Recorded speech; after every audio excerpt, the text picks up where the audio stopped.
네, 매일아침 꼭 챙겨야 할 뉴스 딱 3개만 골라서 깊게 들여다보는 뉴스 세계 시간입니다. 오늘부터 이 뉴스 세계 시간을 조금 변경을 하기로 했습니다. 말 그대로 깊게 들여다보기 위해서 시간도 대폭 늘렸고요.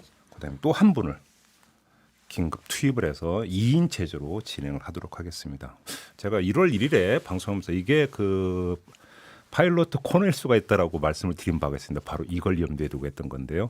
먼저 이분부터 소개를 해드리는 게 맞을 것 같습니다. 네. 이제 매일 뵙게 되는 박지훈 변호사 모셨고요. 어서 오십시오, 변호사. 네, 안녕하세요, 박지훈입니다. 저번에 눈치를 챘을 것 같기도 해요, 청취자분들 중에. 그러게요. 예, 네, 맹활약을 기대하겠습니다. 맹활약 해야 될 것 같은데 걱정되네요. 네. 그리고 네. 매주 월요일은 이분이 책임져 주시죠. MBC 이지선 기자 모셨습니다. 어서 오세요. 안녕하세요. 네. 해도 적응이 안 되는데 박 변호사님 나오시니까 되게 든든하네요. 그냥 뭐 하면 넘겨버리세요. 자, 그리고 우리 단골이죠. 김태현님, JSD 희동님이 안녕하세요라고 인사 먼저 건네주셨는데요. 그다음에 쿨아이스님도 안녕하십니까라고 인사 건네주셨는데 저희는 유튜브로 함께하실 수 있습니다. 김태현 변호사는 아니겠죠? 다른 분 같아요. 네. 네. 유튜브에 들어오셔서 김종배의 시선 집중 검색을 하시고 좋은가 구독 버튼 눌러주시고요. 저희와 함께해 주시기 부탁드리겠습니다. 자, 그러면 새로운 뉴스 세계 한번 시작을 해볼까요? 네. 이지선 기자 일단 첫 번째 뉴스부터 좀 전해주시죠. 네, 미국과 이란 전운이 감돌고 있습니다. 네. 주말 사이에 뭐 일촉즉발로 치달았는데요. 미국이 이란 군부 최고 실세, 이란 내에 서열 2위라고 하더라고요. 네. 네. 드론 공습으로 숨지게 하면서 이란은 피해 복수를 다짐을 했고요. 네. 이에 대해 트럼프 대통령은 니네가 이렇게 복수하면 우리는 즉각 공격할 52개 목표물이 있다. 정말 지금 당장이라도 뭐 전쟁이 일어나도 이상하지 않을 만한 발언들이 오가고 있습니다. 이 상황에서 제가 오늘 각을 잡은 거는요. 네. 우리 정부 호르무즈 파병 할 수도 안 할 수도 없는 진퇴양난을 잡았습니다. 정말 그러게 말이에요. 그렇죠. 예, 이게 이제 갑자기 이제 그 고래 싸움이 이제 연출이 되고 있는 거 아니겠습니까? 네. 호르무즈 파병이 뭐 어제 오늘 나온 얘기는 아니잖아요. 미국 쪽에서는 우리나라에 계속 요구를 해왔던 거고요. 네. 근데 우리 정부는 계속 이거를 응하지 않고 있다가 지난달이죠. 작년 말에 이 한미 방위비 협상과 한일 수출 분쟁 그 두 개의 국면이 겹치면서 우리 정부가 꺼냈던 카드가 우리도 호르무즈 파병을 검토해 보겠다라는 얘기였어요. 근데 이때 정부의 이제 생각은 약간 미국을 달래주면서도 이게 크게 무리가 없다고 생각을 한 게 이미 우리 그 청해 부대가 그 아라비아 반도 서쪽인 소말리아 아덴만에 나가 있거든요. 네. 그래서 해적 소탕하는 일을 돕고 있는데 활동 반경을 좀 확대하는 수준. 그러니까 아라비아 반도를 어쨌든 끼고 있기 때문에 뭐 직선 거리도 1,800km 정도라고 하더라고요. 그러니까 활동 반경을 조금 확대하는 수준이면 추가로 파병 국회 동의를 받지 않아도 크게 절차적으로도 문제 없이 미국도 달릴 수 있고 어떤 우리가 좀 유리한 카드를 끌어낼 수 있지 않을까 해서 내놨던 건데 이렇게 새해 벽두부터 그 지역에서 전운이 감돌고 있어요. 적이 됩니다. 적이 만약에 네. 간다면 적이 되면 이란과 적이 된다. 그렇죠. 이란과 네. 적이 되면 이슬람 국가와도 문제. 뭐 이란 조금 다르긴 하지만 네. 파가 다르긴 하지만 그러면 원유 관련해서 엄청난 일이 생길 가능성이 있어요. 확대하는 것도 지금은 이제 문제가 될 가능성이 있기 때문에 미국이 정식으로 요청할지 좀 기다려봐야 될 것 같아요. 이걸 바로 받는다면 이건 큰일 날 수도 있는 상황이기 때문에 되게 중요한 시점이라고 저는 생각이 듭니다. 지금 미국이 요청한 건 거의 사실인 것 같고요. 우리나라 만약에 일본에도 이거 요청을 했다고 하는 거고. 네. 그러니까 지금까지 이제 나왔던 이야기를 종합을 하면 일단 지금 그 청해부대 소속의 장교 한 명을 연락 장교를 일단 한 명을 파견을 일단 해서 이달 중에 파견을 먼저 한 합니다. 명 해서 이제 그 기초 조사를 한 다음에 우리 정부 입장을 정한다. 여기까지가 이제 공식적인 이야기인 것 같은데. 보내야 될까요? 말아야 될까요? 어떻게 해야 되는 겁니까? 딜레마예요. 이거는 지금 앞으로 진행 사정을 좀 봐야 되겠지만 지금 타겟을 설정해놨다고 엄포 아닌 엄포를 지금 놓은 상황이거든요. 네. 이란 같은 경우는 뭐 지금 무조건 복수를 하겠다. 이란의 어떤 보복적인 뭐가 나올 거고 또 트럼프 행정부의 뭐가 그거를 보고 결정을 해야 되지. 지금 와서 우리가 뭐 간다고 생각해서는 안 될 것 같아요. 근데 여기서 그러니까 중요한 게 하나가 있는 게 이제 저희가 일전에 바로 이 문제 관련해서 조성열 국가안보전략연구원 자문연구위원하고 인터뷰 때 잠깐 이야기가 나온 게 있는데 지금까지 정설은 청해부대를 돌리는 걸로 그쪽으로 그렇죠. 네. 확대하는 이렇게 걸로. 돼 있는데 그게 아니라는 거예요. 아, 별도 부대를 파병을 해야 될 가능성이 높다라는 이야기가 나오고 있는데 이러면 문제가 더 심각해지는 건가 아닌 건가? 사실은 여기서 우리가 간을 잘 봐야 되는데 어떻게 생각하세요? 문제가 더 심각해지죠. 왜냐하면 청해부대의 목적은 해적 소탕이었거든요. 그러니까 네. 전쟁에 대비한 어떤 그런 무력을 갖춘 부대는 아니란 말이에요. 네. 근데 우리가 추가로 다른 어떤 파병을 하게 되면 그건 정말로 전쟁의 목적으로 파병을 하는 거게 되는 거고 아까 박 변호사님 말씀하신 대로 이란은 그냥 우리를 적으로 간주하죠. 지정을 할 수밖에 예. 없게 되는 거죠. 제가 새로운 점을 하나 그럼 한번 던져볼게요. 청해부대를 돌리면 파병 동의안을 다시 비준을 안 받아도 된다 국회에서. 네. 그런데 만약에 새로운 부대를 파병을 하면 그건 당연히 그 비준. 동의를 받아야 돼요. 바로 그게 오히려 해법이 될 수 있다는 생각을 할 수도 있지 않을까요? 국회에서 시간을 끌기로. 그렇죠. 그게 오히려 하나의 어떤 그 우회로나 시간 끌기가 될 수 있는 가능성 어떻게 근데 보십니까? 문제는 자유한국당이 어떤 입장을 취할지 저는 궁금한데요. 네. 근데 아무튼 미국의 압박도 계속 될 걸로 보이고요. 이럴 때는요 난감할 때는 시간 끄는 게 최고 아닌가요? 그죠? 시간이 사실은 제일 중요한 거니까요. 그러니까요. 어떻게 될지도 모르니까. 시간 끌기에 아주 좋은 방법일 수도 있다. 역으로. 근데 여기서 시간을 끌면 물론 우리 부대를 우리 장병들을 군의 어떤 전장의 사지로 내모는 거는 정말 우리 국민으로서는 피하고 싶은 일이죠. 그렇죠. 근데 바로 또 그게 문제죠. 네, 그 언급을 안 할 수가 없는 부분이 우리의 원유 수입의 70%가 그쪽 아라비아 반도 쪽에서 오고 있잖아요. 네네. 근데 이 호르무즈 해협이 거길 꼭 통과해야만 유조선이 우리나라로 올 수가 있습니다. 그렇죠. 근데 우리가 물론 이란 같은 경우는 유엔 그 안보리 제재 때문에 우리가 수입을 하지 않고 있지만 뭐 사우디, 쿠웨이트, 그렇죠. 이라크, 아랍에미리트 거기가 1위부터 4위까지 물론 다 차지하고 있기 때문에 호르무즈 해협에서의 우리의 수호 기여도 이 부분을 굉장히 따질 거란 말이에요. 그렇죠. 그러니까 정치 어떤 역학적으로 좀 국제적으로 좀 몰릴 수도 있는 부분도 염두를 둬야 되는 우리 정부로서는 정말 진퇴양난인 상황입니다. 6716님이 의견 주셨는데 파병하면 안 됩니다. 중동 국가와도 문제지만 추후 미군의 작전 분담비도 내어놓으라고 할 겁니다. 이렇게 의견 주셨고요. 5565님 호르무즈 파병은 하지 말아야 합니다. 그 사항은 미국과 이란의 문제입니다.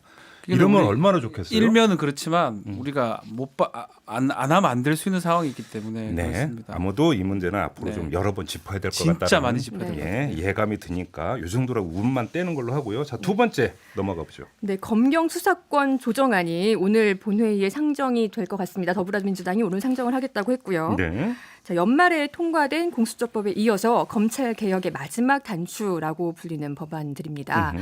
자유한국당과 협의가 안 되면 이번에도 4+1 협의체의 공조를 통해서 처리를 하겠다는 입장이고요. 네. 한국당은 뭐 필리버스터를 이번에도 할 것으로 얘기를 하고 있어요. 그러면 더불어민주당은 역시 작년 말 연말처럼 쪼개기 임시국회로 대응을 해서 설 전에는 처리하겠다는 입장인데요. 이 사안에서 좀 각 잡아서 좀 봐야 되는 포인트가 뭘까요? 제가 잡은 각은요. 네. 조금 표현이 조금 셀 수는 있는데 한국당의 낯뜨거운 인질극 통과시키면 정세균 아웃이라고 잡았습니다. 네. 이게 무슨 말이냐면요. 예. 일단 한국당이 필리버스터를 할 것으로는 보이는데요. 이거는 뭐 이미 지는 건 시간 문제라는 게 학습이 됐잖아요. 요 이전 사례에 준하면 네. 의미가 없죠. 그렇죠. 거의. 공수처법 때도 네. 그랬고 뭐 극렬 선거법 때도 그랬고요. 그렇다고 극렬 무력 처리도 힘듭니다. 검찰의 그 4월 패스트트랙 충돌 사건 이번에 무더기 기소되면서 또다시 동물국회 만들기도 힘든 상황이고요. 물리력을 동원하기는 힘들다. 네. 지금 그 와중에 내일부터 정세균 국무총리 후보자에 대한 인사청문회가 실시가 되잖아요. 네. 이 총리 인선을 빌미로 이 검찰 개혁의 마지막 단추 검경 수사권 조정안을 상정을 저지하겠다. 그러니까 이걸 계속 통과시키려고 한다면 우리는 임명동의안을 부결시키겠다는 거거든요. 네. 이게 뭐 정치하시는 분들 입장에서는 뭐 당연한 전략 아니냐 싶을 수 가능성이 있겠지만 연계 전략. 네. 장관 같은 경우는 뭐 임명하면 돼요. 일정 기간 뭐 네. 추미애 장관도 임명해버렸고, 근데 국무총리는 국회 동의가 반드시 비준이 있어야 되니까 설이라 되든지 아니면 비준 없이는 안 되거든요. 네. 또 이낙연 지금 전 총리란다. 총리 앞으로 왜 그러세요? 죄송합니다. 전 출마하고도 지금 관계가 있기 때문에 네. 인질 아닌 인질이 돼버리는데 전 자유한국당이 할 수 있는 카드는 이거밖에 없을 것 같아요. 필리버스터는 이거를 안 되니까. 정치인들이 봤을 땐 너무 당연한 전략일 네. 수 있는데요. 또 정치와 관계없는 제가 국민들이 봤을 때 봤을 일반 때? 국민의 시각으로 봤을 때는 이건 너무 별개의 사안이거든요. 그러니까 별개지만 법안 통과와 이 국무총리 후보자 인선과 너무 별개인데 이걸 연계시켜서 총리 인선을 발목을 잡겠다는 거는 이거는 정말 크게 보면 인질극 아닌가. 건수를 뭐 딴 건수를 얘기를 하겠죠. 벌써 지금 뭐 얘기들 측근 얘기들 하고 있거든요. 자녀 문제도 지금 얘기하고 있고 그것을 얘기를 해서 국민들한테는 이것 때문에 동의할 수 없다라고 얘기를 할 거고요.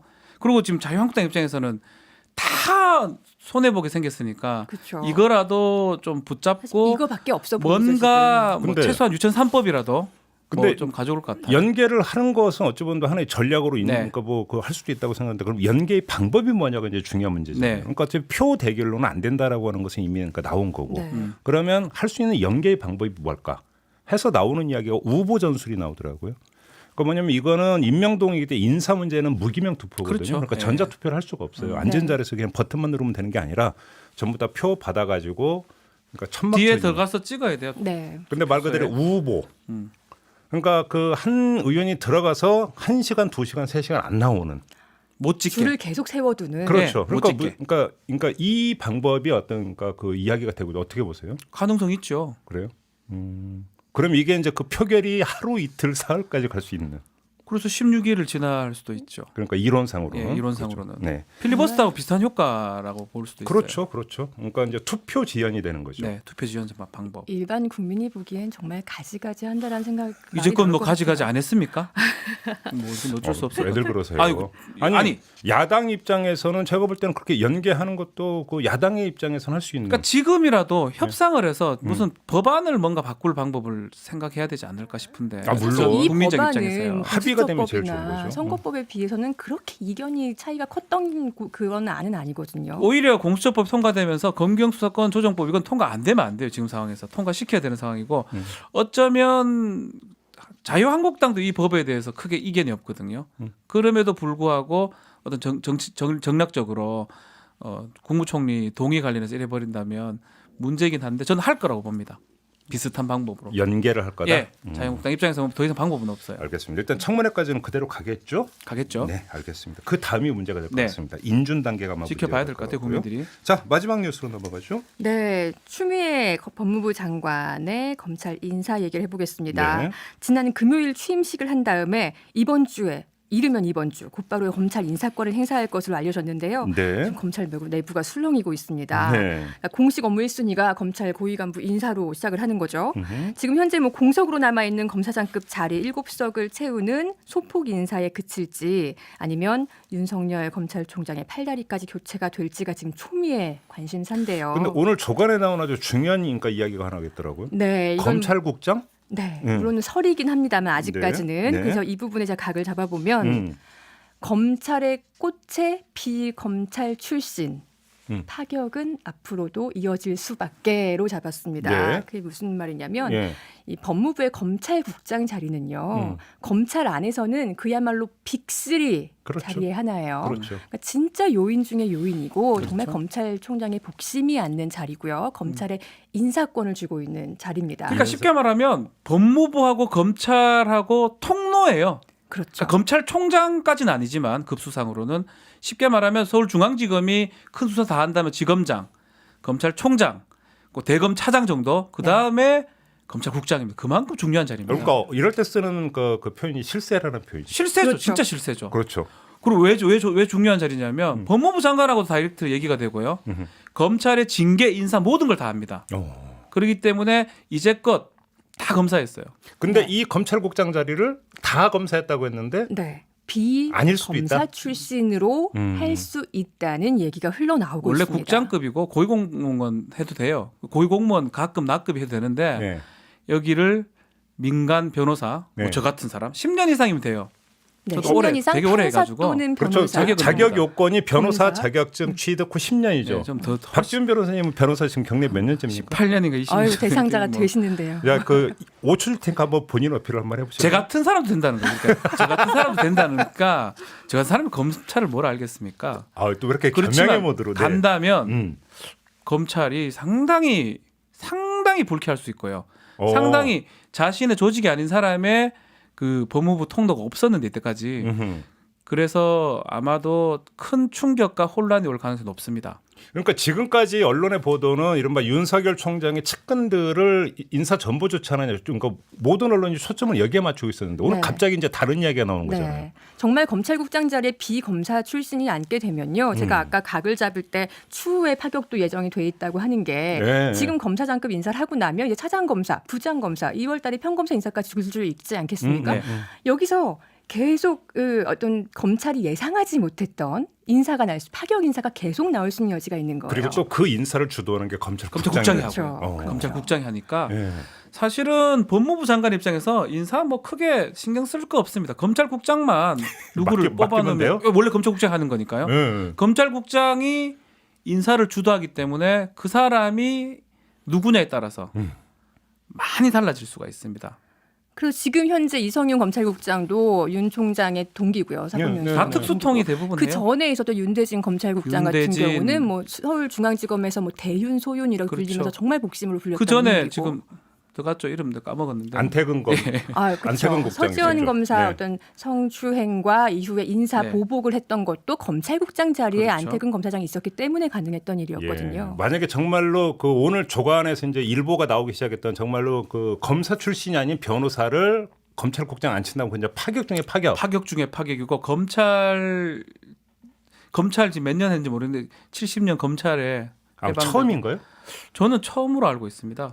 그래요? 법무부 장관 자리는 여기 있었죠. 왕왕 뭐 있었지만 중간에 뭐 강근실 장관이라도 그렇죠. 있었는데 그래 강금실 장관에 대해서 이제 반발했던 게 어떻게 검사 출신이 아닌 네. 사람이 네. 법무장관이 되느냐. 뭐 이래 갖고 이제 반발이 시작이 됐던 부분도 그렇죠. 있었잖아요. 그만큼 중요한 상황이다 이게. 그렇죠. 물론 이거는 아직은 발표가 된 게 아니라 언론 보도를 기초로 하는 얘기이기 네. 때문에 네. 좀 봐야 되는데 마지막으로 우리 박지훈 변호사님께 추미애 장관이 검찰국장 제의를 오면 받으시겠습니까? 저요? 응. 예. 예? 아, 예, 뭐. 잠깐만 얘가 버전이 3개가 나왔어요. 그러게요. 그죠? 예? 뉘앙스가 예? 전부 뭐, 다른. 그중에 어. 뭐가 진심이에요? 정말로 네. 뭐 그렇다면 한번 해보고 싶은 생각은 있는데 네. 부르지 않을 거니까 이렇게 쉽게 얘기하는 겁니다. 전혀. 예. 우리 박지훈 변호사님 너무 솔직해. 근데 제안 올 가능성이 있을까요? 전혀 이철규님? 없습니다. 박주 전혀 변호사님께요? 네. 없지 않을까요? 시키주면 잘 자신 있는데 뭐 없을 것 그래, 같아요. 촌면에 그렇게 디스를 하시면 없대요. 가능성. 없습니다. 예. 디스가 아니고 네. 너무 방송에서 활약을 또 많이 해주고 계셔서 방송을 지키셔야죠. 그렇죠. 알겠습니다. 자, 오늘 새롭게 선보인 뉴스 세계 첫 시간이었는데 우리 애청자분 어떻게 들으셨는지 모르겠습니다만 저희는 매일매일 새롭게 시도하고 또 노력하고 있습니다. 민유로 박서균님이 박지훈 변호사 너무 좋아요라고 보내주셨는데 아는 분 아닐 거라고 믿고요. 자, 감사합니다. 마무리하겠습니다. 고맙습니다, 두 분. 감사합니다. 고맙습니다.